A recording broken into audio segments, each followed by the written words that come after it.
can use a related distribution, and it seems comes a little more complicated. Okay. So I'm going to talk about non-interactive zero-knowledge proofs. Let me just start with zero-knowledge proofs. So these were invented by Goldwasser, Mikhail, and Rakov in '85. And the setting is we have a prover and a verifier, and a statement that can be true or false. And the prover happens to know that this statement really is true and wants to convince the verifier. Okay? So they interact, they send some messages back and forth, and in the end, the verifier is convinced and says, okay, the statement is true. And so far, this is a very standard notion. The interesting thing that they came up with was this additional requirement that it should be zero knowledge, that it reveals nothing else about the statement. It only reveals one bit of information, namely that the statement is true. Okay. So for people who haven't seen zero knowledge before, this is can be quite surprising that you can even do this kind of thing. So let me give you an example. So suppose I have a deck of cards, and I pick one of the cards from the deck, okay, and I tell you this is a black card. Now that's a statement, it could be true or false that this is a black card, right? Now one way I could convince you about this is I could show you the card. And then you could see it was the ace of spades and it was a black card. But of course that would give you more information, right? It would show you that it's an ace, it would show you that it's a spade, okay? What I could do instead is I could put this card aside, okay, and then I could take the remaining cards, I could find all the 26 red cards and show you all the red cards. And now you know that this card I have here is a black card, but you don't know which black card it is. So we'll see the digital equivalent of this kind of thing. So let me just motivate why we could be interested in this. So the way I got into working on zero knowledge proofs was I was working on internet voting. And in internet voting protocols, we have a voter that has some vote that he wants to cast, and he encrypts the vote to keep it private. And then he sends it to the election authorities. And the election authorities, they can somehow, using multi-party computation, tally all these votes without decrypting any individual votes. And actually, nobody holds the secret key for decrypting these votes. So this is good, it keeps the vote private, but there are various problems with this scheme. Okay? One example is, what if the voter just doesn't really like Bob, and he wants to make sure that Bob does not win the election? Well, in that case, the vote could encrypt minus 100 votes for Bob. Okay? And, well, it's encrypted, so nobody can actually check what's inside this ciphertext. Okay?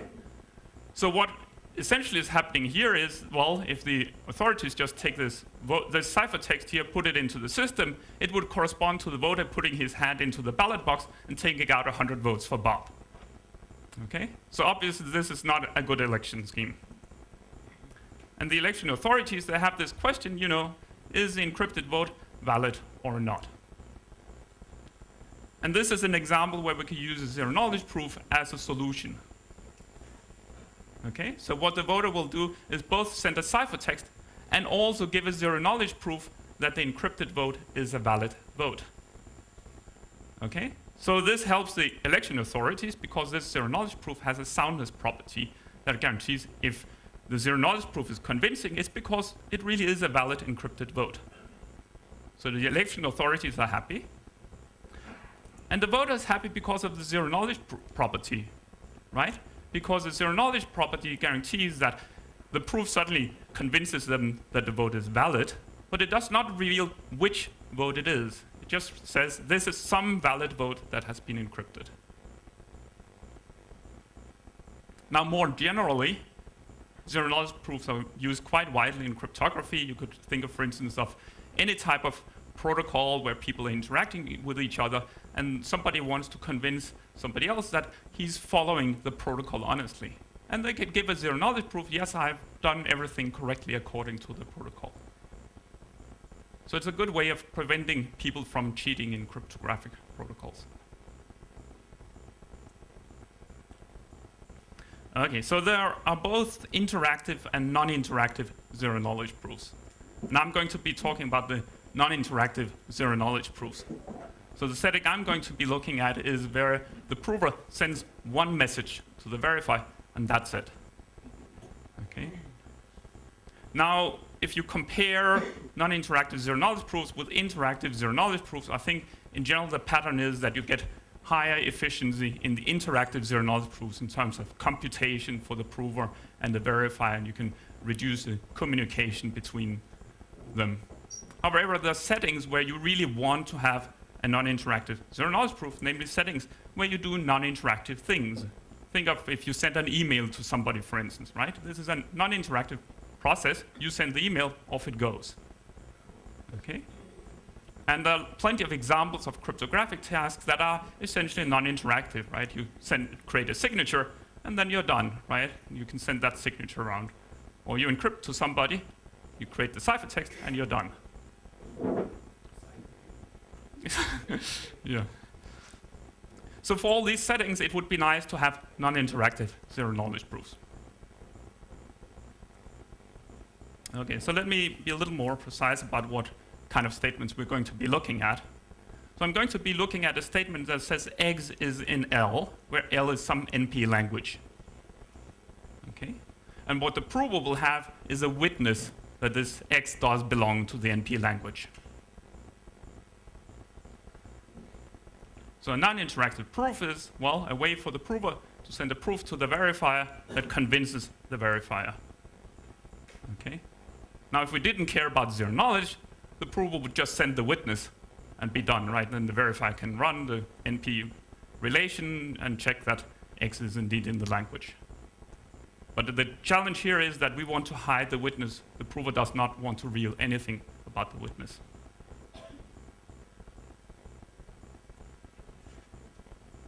So the properties we want are threefold. We want completeness, that it should be possible to convince the verifier if the statement really is true, and if the prover has a witness. It's soundness, that if the statement is false, it should not be possible to convince the verifier. And finally, it's zero knowledge, that the proof should reveal nothing. Okay? I think the first two requirements are somewhat obvious, but let's talk about zero knowledge and how you would actually argue that something does not reveal anything. Okay? And we're going to use a simulation paradigm for that, which is quite common in cryptography. So the idea is that the proof reveals nothing if it's possible for the verifier to simulate the proof instead of interacting with the prover or getting a proof from the prover. So if the verifier, instead of getting the proof from prover, could just think, oh yeah, I think the proof will be something like this, then the verifier would not have learned anything from the proof.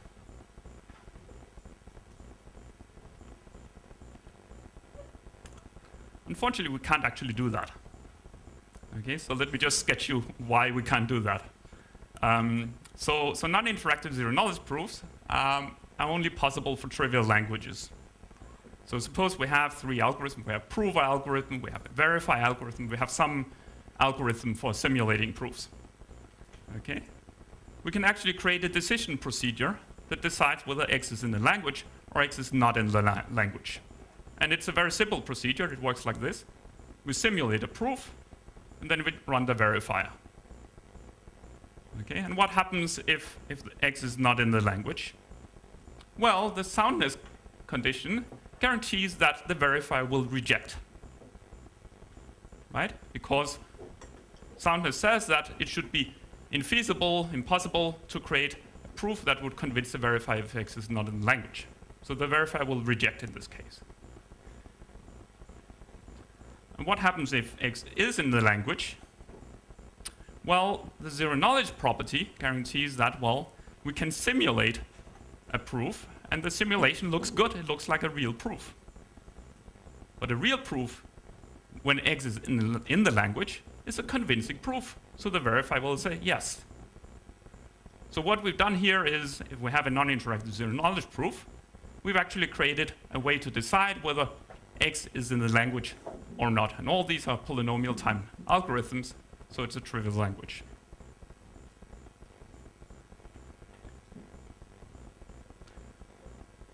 Now, Bloom, Feldman, and Micali came up with a very clever way to get around this problem. Okay? And it works like this. So they imagine that they have a setup. Okay? So we just saw that we can't do non-interactive zero-knowledge proof without any help. But it turns out that if there's just a little bit of help, it is possible to do non-interactive zero-knowledge proof. And that help comes in the form of a common reference string, which is basically just a bit string, which is available to all parties. So it's available to the prover, it's available to the verifier. Okay? And with this common reference string, it is possible to construct non-interactive zero-knowledge proofs.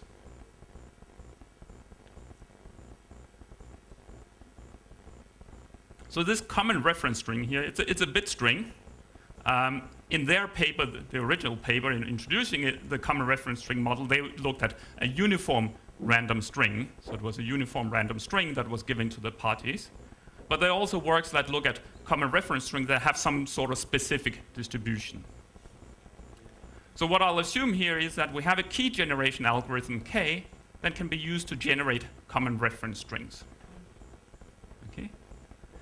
And now I'm not going to talk so much about where this common reference string comes from. I'm going to assume that somehow we get hold of a common reference string. Okay? So it could be a trusted party that generates it. Could be that we use some secure multi-party computation protocol first that we ran, and then we got a common reference string. One can also work with a relaxed model. So for instance, the multi-string model, where we assume that we have many common reference strings, but we only have to assume that a majority of them are honestly generated. And there can also be some rotten apples among them. Okay? So I'm going to work with this setup throughout the talk, where we have some common reference string that somehow has been generated in an honest way and given to the parties. Okay. So how does this help us? Well, it helps us in the simulation process. Okay? So in a standard run of a non-interactive zero-knowledge proof, we would have this key generation algorithm, and we use that to generate a common reference string. And using that common reference string, the parties can then go on, and the prover can prove proofs, and so forth. But in the simulation, what we'll do is we'll instead simulate the common reference string. So we tweak the setup a little bit. Okay? So instead of running the key generation algorithm, we run a simulation algorithm that outputs a simulated common reference string. That looks like a fine and correct common reference string, but it also outputs a simulation trapdoor. And with this simulation trapdoor, now it's suddenly possible to simulate proofs. So the verifier could, with this simulation trapdoor, simulate proofs. Okay? And the verifier can simulate these proofs without having any clue what the witness is, because you just need the simulation trapdoor to simulate proofs. So in that sense, it's zero knowledge.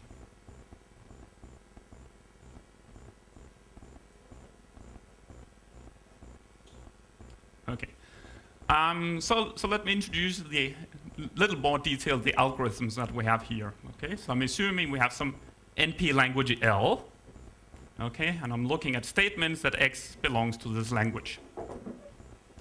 And a non-interactive zero-knowledge proof system for this language here consists of three algorithms that are all probabilistic polynomial time. So a key generation algorithm that just takes a security parameters input and outputs a common reference string. And then there's a prover algorithm that takes as input the common reference string, statement, and a witness, and generates a proof. And then there's a verification algorithm that takes as input the common reference string, statement, and a proof, and decides whether to accept or reject this proof. I think in most cases the verification algorithm is actually deterministic, whereas the key generation algorithm is typically randomized, and the same goes for the prover algorithm.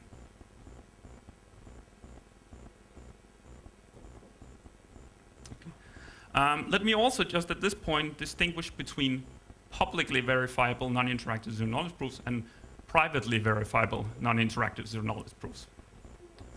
So a publicly verifiable non-interactive zero-knowledge proof is what I just described the setup for. Here we have a key generation algorithm that generates a common reference string, and the verifier will check the proof given as input the common reference string, the statement, and the proof.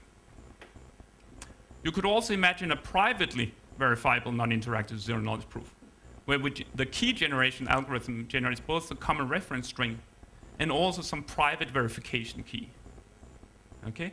And now the verifier, given the private verification key and the statement and the proof, would be able to verify. Okay? And actually, this is something that happens, for instance, in Kramer-Shoup encryption. There you have essentially a proof that it's a well-formed ciphertext, but this proof can only be tested by the one who does the decryption. But it's not something that everybody can test. It's not publicly verifiable with a Kramer-Shoup ciphertext. This is actually a valid ciphertext. Okay? So this is sometimes called designated verifier proofs, because only the one who has this secret omega can verify the proof. Whereas in the publicly verifiable proof, anybody can verify. Okay? And both of them have applications. Okay? So certainly you have applications such as Kramer-Shoup encryption for privately verifiable non-interactive zero-knowledge proofs. But also there are some times where you really want to have the public verifiability. So suppose I create, for instance, some type of advanced signature scheme, a group signature, a ring signature, or something like that. Then I would like it to be publicly verifiable, and that's the point of a signature, that anybody can verify it, given the public key. So in those settings, you really want to have public verifiability. And I think from my personal perspective, I think most of the cases where I've seen non-interactive zero-knowledge proof, it's been the public variant of it that you needed. Okay? There's some interesting differences between publicly verifiable non-interactive zero-knowledge proofs and privately verifiable NIZKs. Okay? So if it's a publicly verifiable proof, it's something that you can copy it and you can send it to somebody else, because anybody who has a common reference string can check the proof, right? And this is can be a great advantage, because it means that you only need to create the proof once. And then you can have a proof and you can send it around to anybody who wants to verify it. So it's a way to reduce the computation that the prover has to create a proof. And this is not the case for private verifiability, where it's only a proof. Each proof is for some designated verifier, the one who has the secret verification key. Okay? Now, of course, this ability to take a proof and send it around to people can be both a good thing and a bad thing, depending on the application. So both of these things have applications. Okay? I guess also you could say, I mean, we have, in general, I think it's very hard to construct non-interactive zero-knowledge proofs that are publicly verifiable, and it seems to be a little easier to construct the privately verifiable proofs. And we have some more assumptions under which we can construct privately verifiable NIZKs. Okay, so this talk, I'm going to talk mainly about publicly verifiable zero-knowledge proofs, and we'll see how pairings can be used actually to construct those.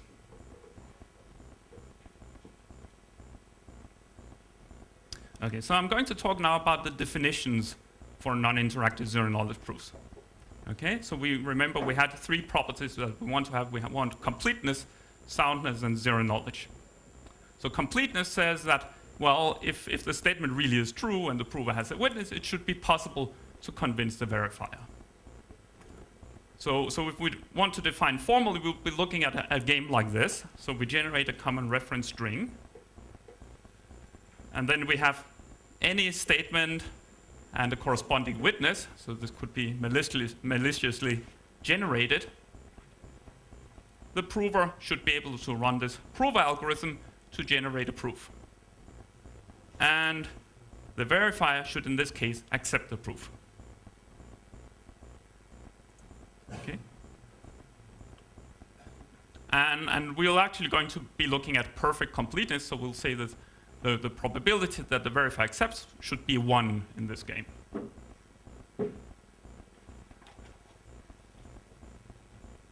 Okay. For soundness, well, again, we generate a common reference string first. And here the adversary is trying to come up with a proof for a false statement. Okay, so the adversary comes up with some statement that is not in the language and a proof. And we'll see whether the verifier accepts or not. And what we would like to have in this case is that there should be very low probability that the verifier accepts a false proof. Okay? And I'm going to distinguish here between perfect statistical and computational soundness. So perfect soundness is that, well, in this game here, the verifier will always reject. Statistical soundness says that, well, it should be very close to 1 with overwhelming probability the verifier would reject. And then we can have computational soundness, which just protects against polynomial time adversaries. So it's computationally hard for an adversary to come up with a proof for a false statement.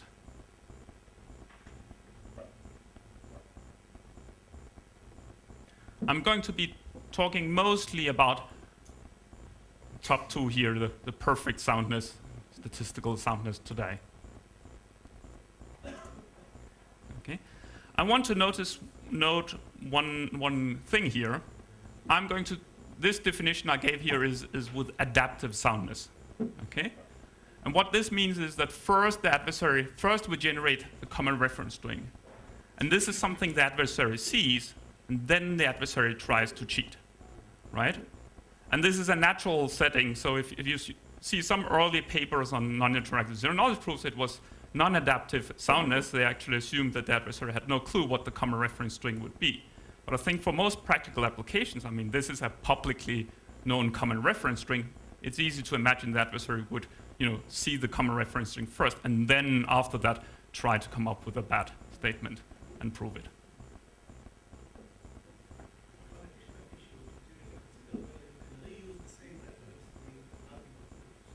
Yes. So I'll get back to that, yes. Okay.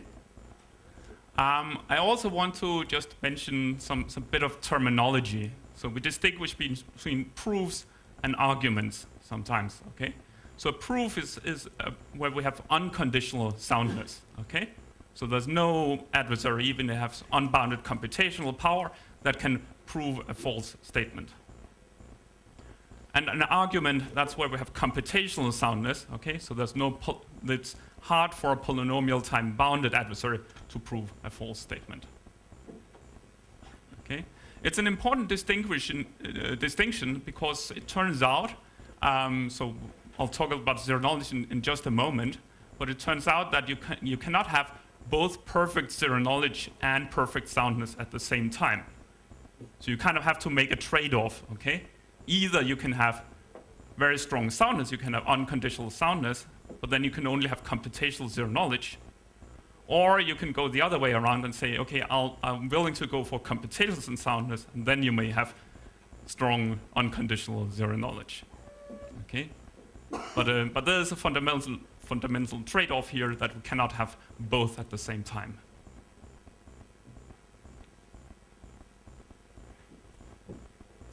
Okay? I also want to note an extension of soundness, which is a proof of knowledge. Okay? A proof of knowledge is a way for the prover to convince the verifier that not only is the statement true, but that she knows the witness. Okay? And it works like this. So instead of generating the common reference string the normal way, we can have this key generation algorithm that also outputs an extraction key. And what happens now? Well, the prover comes up with some statement and some proof. The verifier may accept this. And what we would like it to happen is that every time the verifier accepts, we could run the extractor algorithm on the proof and get out the witness. Okay? In that sense, it's a a proof of knowledge, because not only is it convincing that the statement is true, but also it's possible to extract the witness if you have some secret information about the common reference string. And again, we can distinguish here between whether it's peripheral, statistical, or computational. Okay, so now I'm getting to the zero knowledge part. Okay, and what I'm going to do here, so here we have the standard game.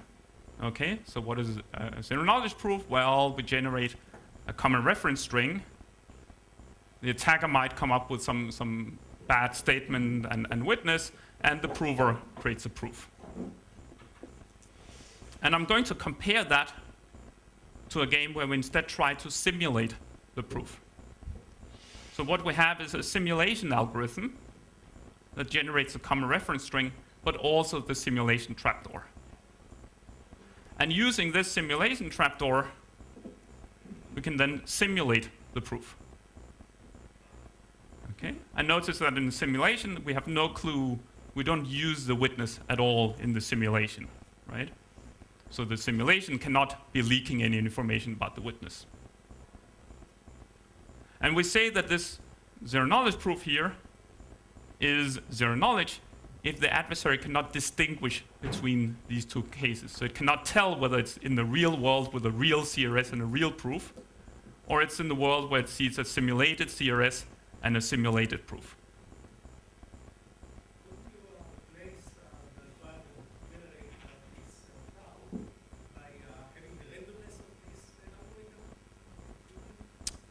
Okay, so your question is, yes, could we instead of generating some specific simulation trapdoor, could just give the randomness by which we generated the common reference string? And sure, you could do that, right? Because if you have the randomness you're putting into the simulation algorithm that generates the CRS, then you could from that randomness also extract what is the simulation trapdoor tau. That's true. I guess on the other hand, you could imagine, I guess, scenarios where the tau could actually be much smaller than the randomness that you're using to generate the CRS. So maybe it's cleaner, maybe not, I don't know. Okay. Okay, so again, I'm going to distinguish here. You can have perfect or statistical or computational zero knowledge. Perfect zero knowledge is you get if the adversary has no possibility of distinguishing these two cases, okay? So the probability that it guesses that it's in the simulation, if it's a real proof, or that it guesses if it's in the simulated proof, are exactly the same, okay? So it has no clue, it cannot distinguish between real proofs and simulated proofs. And then you can have a computational version of this, where a polynomial time adversary only has negligible advantage in distinguishing between real proofs and simulated proofs.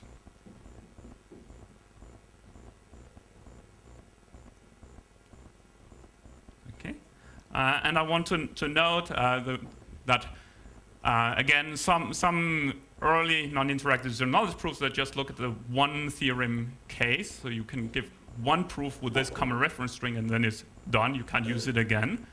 In Fiat-Shamir and Shamir in '99 suggested multi-theorem zero knowledge, so you should be able to reuse the common reference string and give many proofs and it would still be zero knowledge.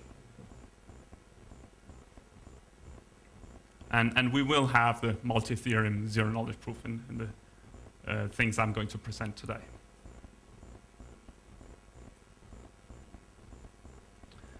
Okay.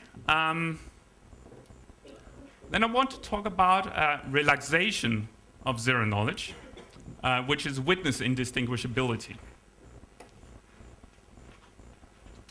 Okay, and what this property says is that it's not possible to see whether a proof has been generated with one witness or another witness. So now we're looking at statements where we have two different witnesses, and what we want to guarantee is that it's not possible from the proof to see whether it has been one witness or another witness that has been used. Okay? And we're going to use witness indistinguishability as a building block to which we can get zero knowledge. Okay? So what I'm looking at here is we have a statement and then two possible witnesses that it belongs to the language, and the prover just picks a random one of these witnesses and creates a proof. And what we would like is that the adversary cannot guess which of those two witnesses has been used. Okay, and again, you can have this in a perfect way, that it has exactly 50% probability of guessing which witness it is, or a computational witness indistinguishability, where it just doesn't get not much more than an advantage of half in guessing which witness has been used.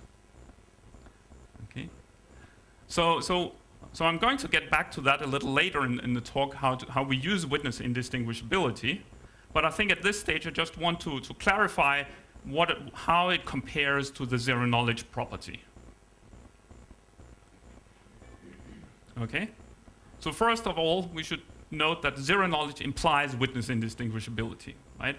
Because the zero knowledge proof does not reveal anything, in particular it does not reveal which witness we were using. Okay, so it's clear that zero knowledge is a stronger type of security notion. So, but one could still think that maybe it's just the same thing. Well, but it turns out that witness indistinguishability is clearly weaker than zero knowledge. Okay, so I'll give you a couple of examples to see this. Okay, so for instance, suppose we have some statement where all the witnesses would have the same prefix. Okay, then there's nothing wrong with a witness indistinguishable proof to reveal this prefix, right? Because it would not allow you to distinguish between those two witnesses, because they both have the same prefix. Okay. On the other hand, in a zero knowledge proof, this could be a really bad thing. You don't want to reveal anything. You don't want to reveal a prefix of the witness.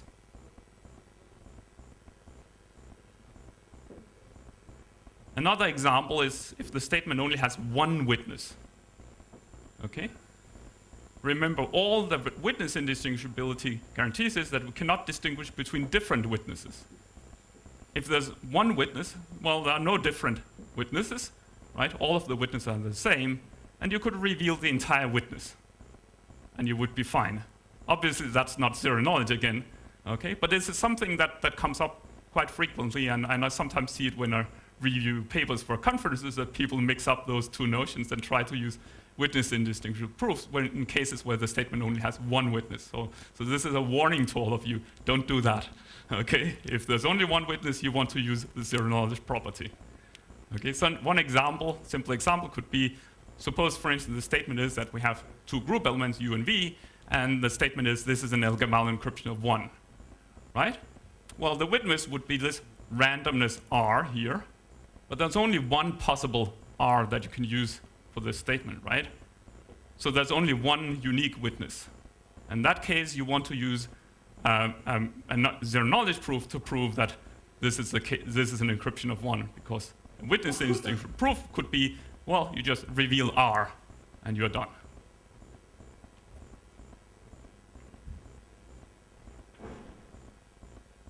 Okay. Interestingly, on the other hand, you can actually use witness indistinguishable proofs to construct zero knowledge proofs. Essentially, the construction is an OR statement. So you have a common reference string. It contains, say, some kind of a value which is supposed to be pseudo-random, and then you can prove an OR that either the statement is true or this value here is pseudo-random. Real common reference string, it would not be pseudo-random. Therefore, we know the statement must be true by the proof. But for the simulation, we could pick this random value in the common reference string as a pseudo-random value. And now we can use that to simulate. And because of the witness indistinguishability, you cannot distinguish between simulation or whether we had a real proof. So witness, if we can construct non-interactive witness indistinguishable proofs, we can use that to build non-interactive zero knowledge proofs.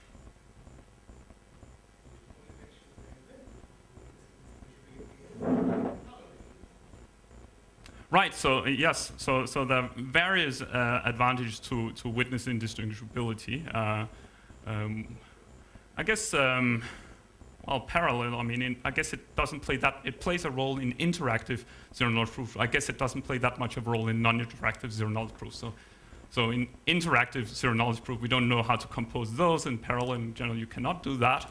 But witness indistinguishable zero-knowledge proofs that are interactive, you can compose in parallel. So that's one distinguishing feature in the interactive world. In the non-interactive world, I mean, they're also very different. One advantage of witness indistinguishable proofs is we can actually construct those without a common reference string. So that's a big difference. Obviously, we cannot do that for non-interactive zero-knowledge proofs, but for non-interactive witness indistinguishable proofs, we can construct them without a common reference string. And I'm hoping, I may not have time to do that, but if I have the time, then I'll present that to you. Okay, so let me give you a couple of examples of how we can construct non-interactive zero-knowledge proofs. Okay, so here's one trick which is quite widely used in practice, and it essentially says, look, let's take an interactive zero-knowledge argument, okay, where the verifies messages that are just random bits or random bit strings, so it's a public coin argument, okay. And the common reference string, well, it should describe some sort of hash function. And what we can do now is we can take the verifier's messages coming here, okay, so we run some interactive protocol, and instead of letting the verifier pick the messages at random, instead we use a hash function to compute the messages for the verifier. So instead of having a verifier here, now we have a hash function that takes as input this initial message here, computes the hash, sends that back, and we respond to that challenge. Okay? And that suddenly gives you a non-interactive argument, because now we don't need the verifier anymore, right? We can compute, the prover can compute everything herself using the hash function. Okay? And you get some really efficient non-interactive zero-knowledge arguments, and they're quite widely used in practice. And hopefully they're secure as well, but we don't know, okay? We can give some kind of heuristic argument that if we pretend the hash function is a random function, truly random function, then we can prove that they're secure. Obviously, in real life, it's not a truly random function, right? It's a deterministic function, so we're suddenly cheating here. And there are a couple of examples where the Fiat-Shamir heuristic actually goes wrong and yields insecure real-life schemes. These are artificial examples, I think, for natural non-interactive zero-knowledge arguments. Things seem to be working fine here, but we don't know.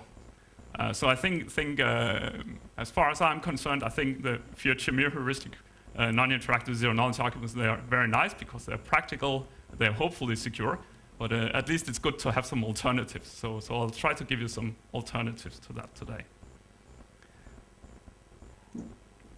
Okay.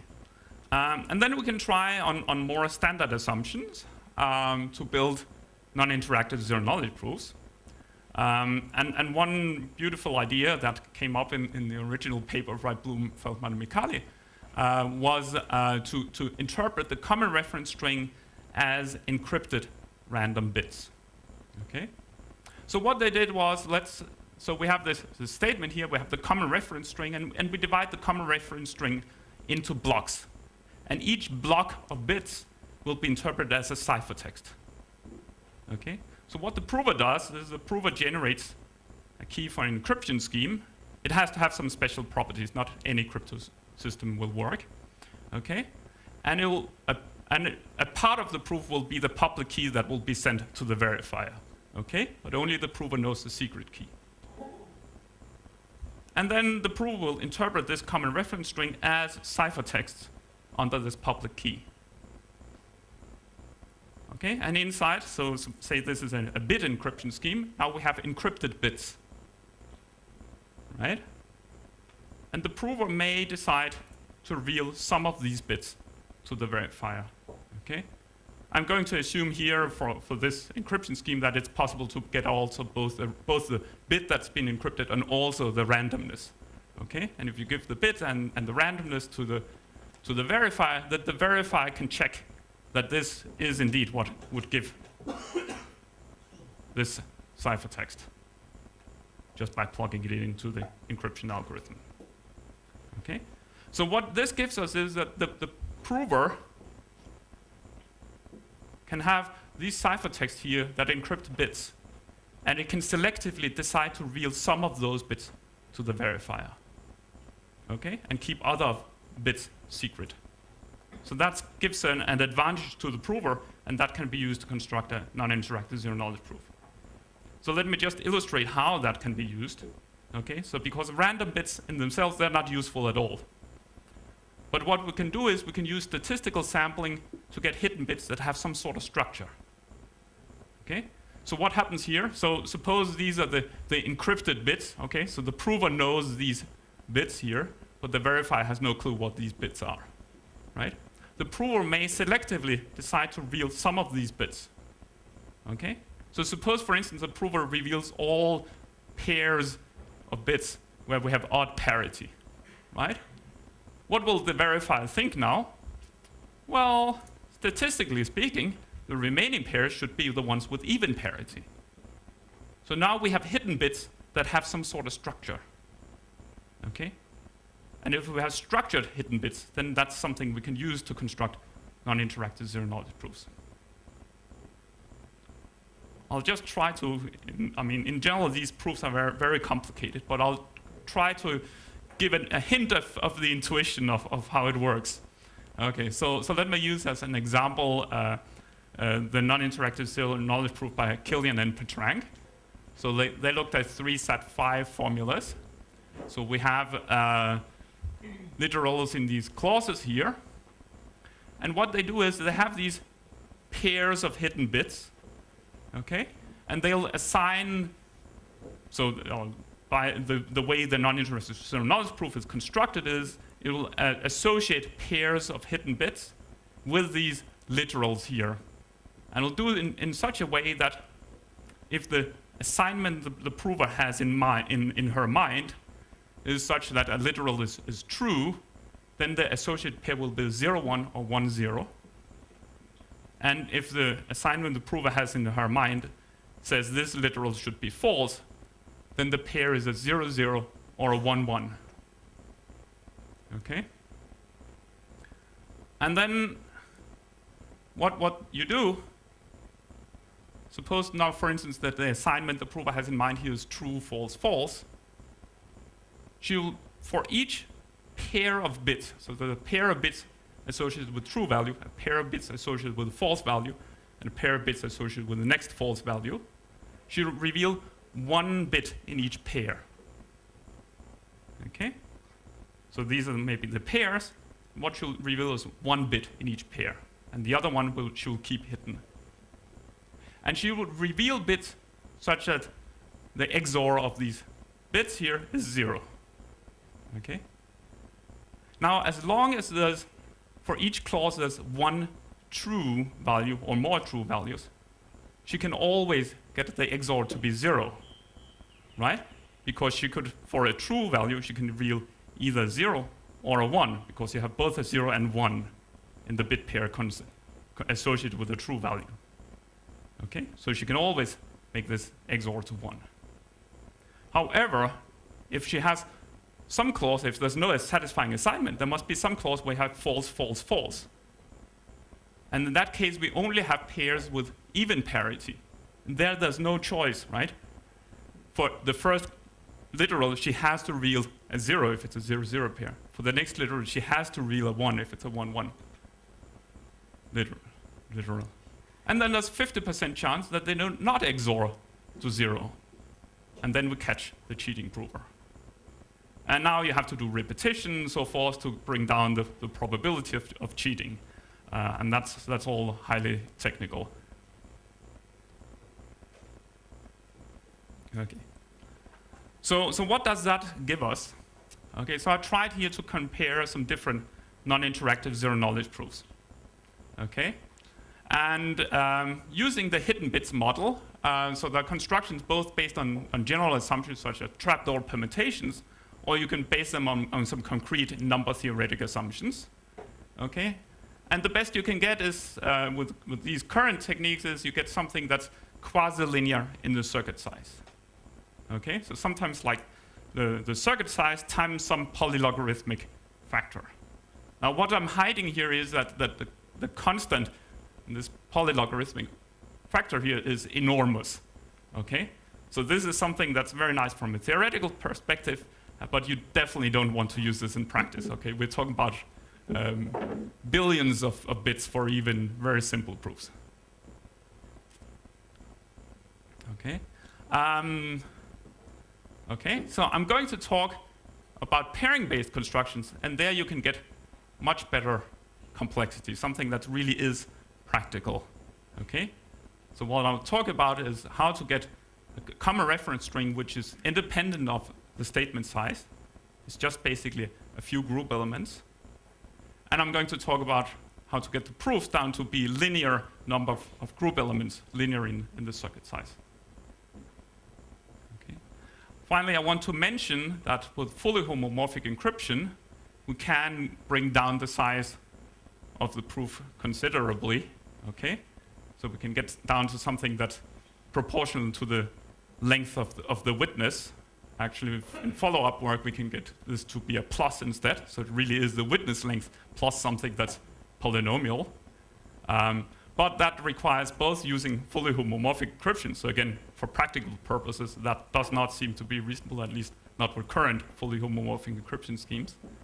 And also, actually, though that may be changing with the new multilinear map paper, but up till now, we didn't have non-interactive zero-knowledge constructions from fully homomorphic encryption. So that's a nice open problem. If you have fully homomorphic encryption, can you actually construct non-interactive zero-knowledge proofs? We don't know. So here the assumption is we have some non-interactive zero-knowledge we can use as a seeder to get started, and we have fully homomorphic encryption, and then we would be able to reduce the size.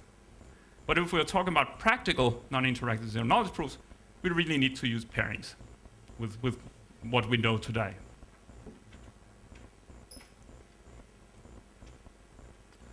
Okay, so if we look at practice,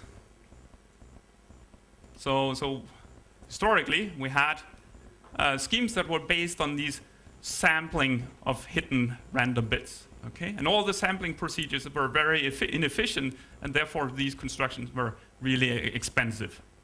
So what we had were some inefficient proofs for circuit satisfiability or something like that. So we can prove every statement that is in NP, but not do it so efficiently. Okay. In 2006, okay, so I'm writing 12 here because that's the journal version, but the conference version came in 2006. We showed that using pairings, you can get efficient proofs for circuit satisfiability. And that's all very fine, except that circuit satisfiability is not that practical thing either, right? I mean, who goes around actually proving a circuit is satisfiable? I mean, what people have in practice is they have something really concrete, right? I have a signature, I want to prove that it satisfies some property. Okay, and I came up with a scheme in 2006 as well for proving practical statements. Unfortunately, that was had an overhead of many hundreds of group elements, so that's not really efficient. And finally, I'm going to show you some more recent work from 2008 for getting efficient proofs for practical statements when these practical statements are related to pairings. So in pairing-based constructions, we have efficient, non-interactive zero-knowledge proofs that we can use and work very well. Okay, and what we get if we take the historical view here. So I tried just estimating what would be the cost. Okay, so some simple statement, such as here we have a ciphertext, and here we have document, and the ciphertext contains a signature on the document. Okay, so something really simple. Okay, and with these techniques, I guess it was something like a gigabyte, maybe more. Okay, so not something you want to to construct and work and use in practice. And if this is a pairing-based statement, okay, so it's a pairing-based signature and pairing-based encryption scheme, nowadays we can get down to something like a kilobyte. So that's what I'm going to show you after lunch. I think this is probably a good time to take a break.